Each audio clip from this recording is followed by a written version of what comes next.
let's hit the field. All right. Just wanted to talk, that's all. Today is Tuesday, July 2nd, and the Yankees were back in the Bronx to take on the Cincinnati Reds. Luis Gil was on the mound, still trying to get his 10th win of the season. Could the Yankees get back in the win column in the Bronx? My recap, your reactions coming up next. This is NYY Recaps. Welcome to Yankee Stadium. Just when they thought I was out, they pull me back in. Welcome back, everybody. Welcome back. Tough start to the homestand for the Yankees. You hate to lose after a day off or before a day off. Just stings that much worse. Yankees were relying on Luis Gil to give them a good start tonight. He gave them a few good innings, but once again ran out of gas. I'd say after about 70 pitches or so, that's indicative, again, of a tired arm. We'll talk more about that. Yankees were hitting the ball on the ground way too much in the early part of the game. First 5 innings, really. A lot of weak, very soft outs from the Yankees lineup, and they rallied, but came up just short. Judge had a 3-hit game. He hammered home run number 32. I'll talk more about him in a second. Ben Rice had a good night. He ripped a 2-run double. I wish they would give Ben Rice a lower number. 93 doesn't look right on him. You know, some guys just don't look right in their number, like Randy Johnson didn't look right as number 41. Roger Clemens, when he first got to the Yankees, wore number 12, didn't look right, switched to 22. I feel like Ben Rice is more of a 33, a 29, 31, something like that, but not 93. Soto was back in the lineup. He was in the lineup on Sunday as well, but they had planned for extra imaging today in New York. He went 0 for 3 with a walk, but the hand must be okay. He still hitting 300 with a 997 OPS on the season. Jared Hood with the $5 dono. Appreciate that. Gleyber Torres continued his streak. 4th straight game with a hit. RBI single to right field. Trent Grisham bunted 2 times, reached both times. DJ LeMahieu, this is interesting. He absolutely crushed 2 pitches, as well as he can crush these pitches. And they both fell about 15 feet short of the warning track. He doesn't even have warning track power anymore. Ferguson, Caleb Ferguson, but known colloquially as Turd Ferguson, had another tough night. And the run he allowed was the difference. Volpe had another tough night. He was 0 for 5, made the final out. I feel like he needs, kind of like what Gleyber had, a couple of days off, but more for cage work to get his swing right, to get his pitch recognition down, take a little mental health break. I feel like he's running on fumes right now, and he's swinging at a lot of very bad pitches. In case you missed it, Spencer Jones hit a home run tonight. He's heating up in Double-A, so at some point, maybe we see him, maybe we get some help. But right now, the Yankees need to get something. They need to get something going. Tonight was another tough night for Luis Gil. He has not been sharp his last couple of outings. A lot of us felt like he could be gassed. And now that's 3 clunkers in a row. He had a 2.03 ERA through his first 14 starts. 14.90 ERA over the last 3. For a few innings tonight, I thought he looked like the old Luis Gil. He retired 9 in a row at one point. He was, mixing his pitches. I thought that he was mixing his pitches tremendously earlier in the game. He wasn't just throwing high fastball, changeup. He was mixing it up. He was throwing some breaking balls earlier in the count. I thought he looked really good. He retired 9 in a row at one point, but it fell apart really quickly. And I think the writing is on the wall for him, too, that he needs to come out of the rotation and get some rest. Whether that means pitching out of the bullpen, whether that means taking a phantom IL trip, he's just not effective right now. And the Yankees have got to figure it out. Save Situation says, important start for Rodon tomorrow. Absolutely. We saw a little bit of an improvement his last 3 innings last time out. We need him to put in a good start tomorrow. Last night, Max Goodman was on the show, and he said that Cody Poteet is almost ready to come back. I think when he's back, I think he's ready to replace Luis Gil in the rotation. That would be my prediction. until Clark Schmidt comes back. Heel, I think he's gassed. I think he's worked too many innings this year, and I think he needs to go to the pen. Aaron Judge, another multi-hit game, another home run. He had a ridiculous June. He hit .409 with 11 home runs, 37 RBIs. Tonight he went 3 for 4. Home run number 32, a couple of runs scored. He's hitting .321. He's got 32 home runs. He's got 83 RBIs. He's got a 1.158 OPS. At a time when the rest of the league's offense is way down. Way, way down. He leads the American League in batting average, in home runs, and RBIs. If he can maintain that throughout the season, he would be the first Triple Crown winner since Miguel Cabrera. But Steven Kwan isn't going away. He's not qualified as the batting leader, but he's hitting .368. However, he has dropped like 20 points in the last couple of weeks. So he's got the advantage over Judge in average, but does not have enough at-bats to qualify. If he were to get injured or something or go into a bad slump, Judge has a chance to win the Triple Crown.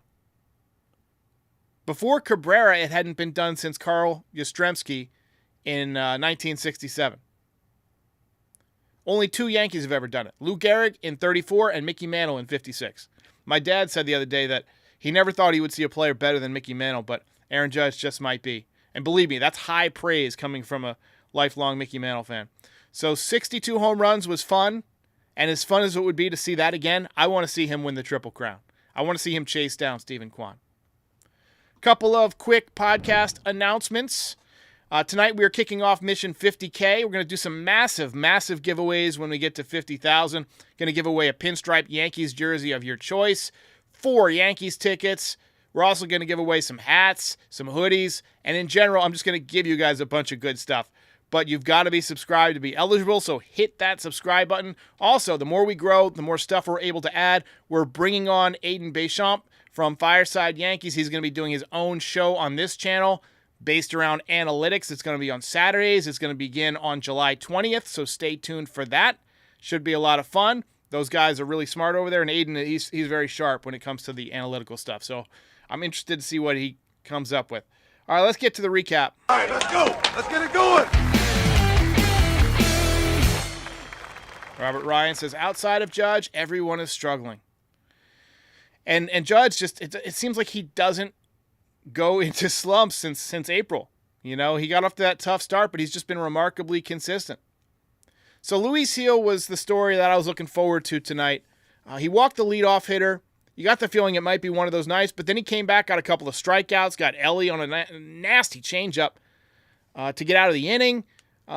Picked up a couple of more strikeouts, you know, in the actually it was not a couple, but he had a good second, good third. Like, he was strong early. He only had 3 strikeouts total, but I thought his stuff was good. Judge picked up another base hit early on, but got stranded.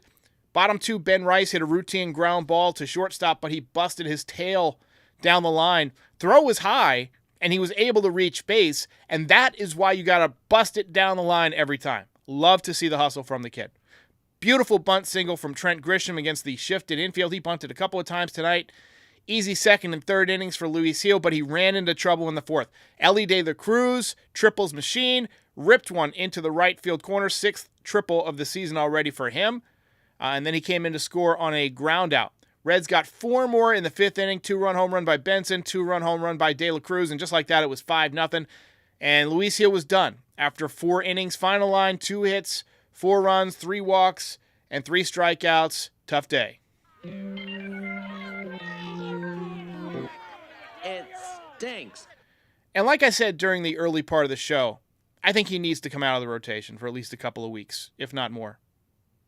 Get him rested up, let him pitch out of the bullpen when he's fresh, and let him be a weapon in the playoffs. We saw what Phil Hughes did out of the bullpen in 2009.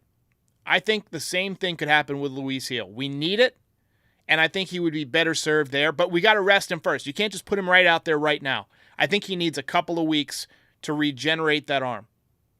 Give him a 2-week minor hamstring pull or whatever. Maybe even 3 weeks. Let him take a break.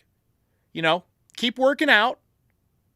Keep the arm fresh, but take a break. Don't throw any pitches off a mound for at least a few weeks. And then you bring him back and you put him in the bullpen. That's what I would do if I was the Yankees. I have no doubt they're just going to run him out there again in 5 days and hope he doesn't get shelled. But it's obvious to me, it's obvious to a lot of people that he just does not have it right now. He looked good, but he ran out of gas. It's just a endurance thing right now. He's tired. Yankees got on the board in the 6th, base hit from Judge, second hit of the game. Verdugo walked, and then Gleyber Torres ripped an opposite field single to put the Yankees on the board. Nice piece of hitting from Gleyber Torres. You like to see him drive the ball the other way and use right field. He's been doing that lately. Hope he keeps it going. They knocked out Ashcroft out of the game, but the Reds have a good bullpen, so you knew it was going to be tough. Ben Rice followed up with a 2-run double to make it 5-3. Excellent at bat. He worked the count, got a mistake, and didn't miss. Bottom 7, Aaron Judge did what Aaron Judge does. Solo shot, 32nd of the season. You're witnessing one of the great offensive seasons of all time. And they made this point on the broadcast that, the league average is about 240 right now. And he's hitting now 321. He's going to hit between 55 and 70 home runs, I'd say, in that range. I'd put the number at like 63, 64 right now. That would be my guess. I don't think he's going to have that long slump in September. He was really feeling the pressure to get past Maris when the Maris family was following him around. This year, I think he'll cruise right by it. 63, 64 home runs. I've been watching baseball for 37 years now, and with the possible exception of Barry Bonds, best player I've ever seen. Prime Griffey, I got to see him in person. I got to see him in that 95 ALDS against the Yankees. I was at Game 1 where he hit 2 home runs off of David Cohn. He was also catching everything hit into the outfield. He had an amazing defensive ability, great arm. Prime Griffey was amazing. Prime Ichiro was amazing. I saw him in person a few times in the early 2000s. But when you combine the batting average with the power, playing a premium position at like center field, Judge is just simply incredible. And right now he leads for the Triple Crown. He's got a real shot. The Law of Divine Oneness says, my biggest fear about Judge is that his career will play out like Mattingly and not Jeter. Great player, but with no rings. He wouldn't be the first athlete to have that happen. Got to put a better team around him. Got to put more bats in the lineup. Got a couple of super chats here, which I'll get to in just a second. Tommy Kahnle and Luke Weaver both threw the ball well out of the bullpen, but the Yankees came up short. Mission failed. We'll get him next time. You get nothing. You lose. Good day, sir. If you ain't first, you're last. Jim Sherlock says, do you think the Yankees should be okay? Do I think they should or do I think they will? Two different questions. It's on Brian Cashman. Does he have the cojones to go out there and do what needs to be done and add to this roster? We'll see. We'll find out in less than 30 days. Trade deadline July 31st. If you missed the trade deadline preview that we had with Max Goodman, check that out tomorrow. I haven't reached out to Ken yet, but I'm going to try and get Ken Rosenthal back on a couple of weeks out to give a realistic look at what's going on with the trade landscape, because he's really dialed into that. He was on this winter to talk about the Yankees' offseason plans, and he's always a great listen. So we'll try and get him back on. Tommy C's Cat says, Caleb Ferguson has the highest ERA of all left-handed relievers in Major League Baseball, plus the second most inherited runs given up. As Joe Girardi would say, it's not what you want. That's pretty terrible. That trade right now is a loss. The Victor Gonzalez deal didn't work out. Cashman does bring in a lot of relief pitchers who work out. Luke Weaver has been great. Michael Tonkin has been a revelation. But there's been a lot that have been, clear misses. Caleb Ferguson is a clear miss. Dennis Santana, not good. Jury's out on Cousins. Jury's out on Tim Hill. I think Tim Hill could be good. Tonkin looks good. Victor Gonzalez, not good.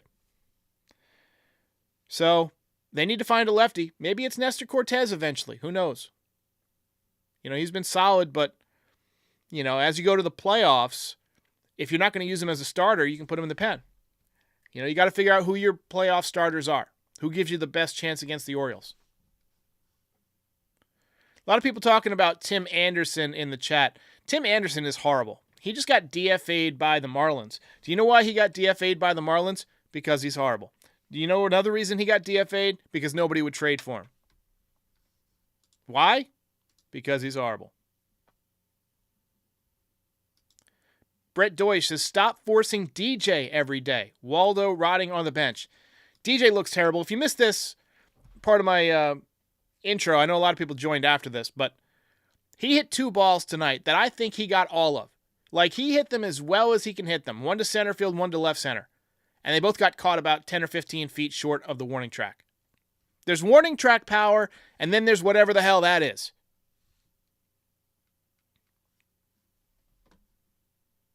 Flip, with a stupid comment, says, Volpe mentally weak noodle bat, unfortunately. What a stupid comment. I mean, come on. It's a slump. How great was he for us early in the season? Just a bit outside. You guys turn on your players too much. Come on.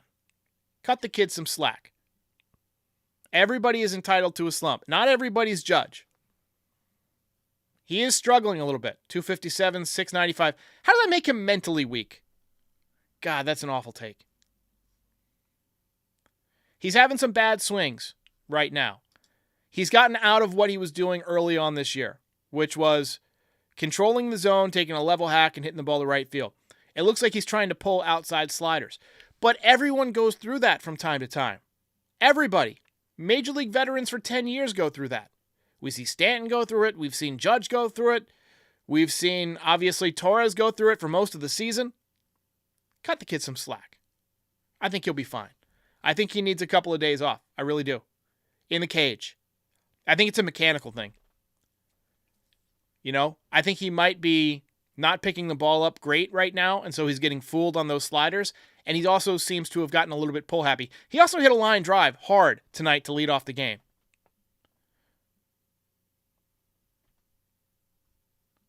Pasha Noel says, DJ has warning track power on a Little League field. Yikes. Oh! Slimeball says, they're just being emotional, bro. I hear you. We see a lot of that.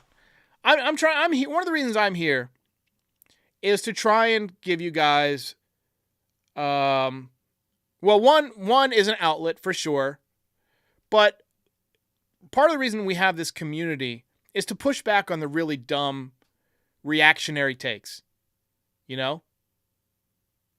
I really want this community to understand that everybody has ups and downs. How many people wanted to trade Aaron Judge after the slow start he got off to?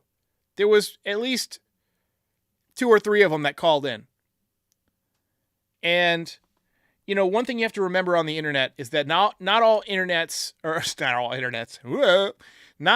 opinions are equal. There's a lot of unnuanced opinions where people caught 2 games and Volpe went 0 for 10 in those 2 games, and so they hate Volpe or whatever. But everybody who watches every night, like most of you do, understand that there's peaks and valleys in the season. And he's in a valley right now, but he'll come out of it. I really think he will. All right, let's get to some final thoughts here. We're going to do a voicemail show in the morning once again. So call in with your voicemails, and we'll get that rocking. Darth Darthia says, some people wanted to send Judge down to AAA. Believe me, I got some ridiculous voicemails. Ridiculous. David Ishikawa says, Volpe just needs some chicken parm. So yeah, call in tomorrow. We'll hear all your takes. We'll talk it out. And we'll call in tonight. We'll listen to them tomorrow. And it'll be up early in the morning. I'm going to be up working early tomorrow morning. So I'll try and get it out like 9 a.m. or whatever. But thanks for watching again. Mission 50K. Yeah, we got a new outro.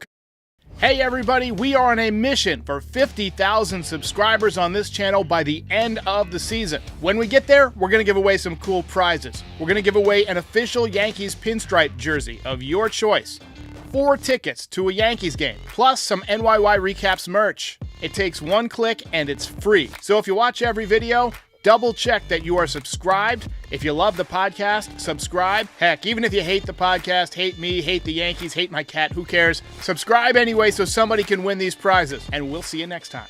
Ball game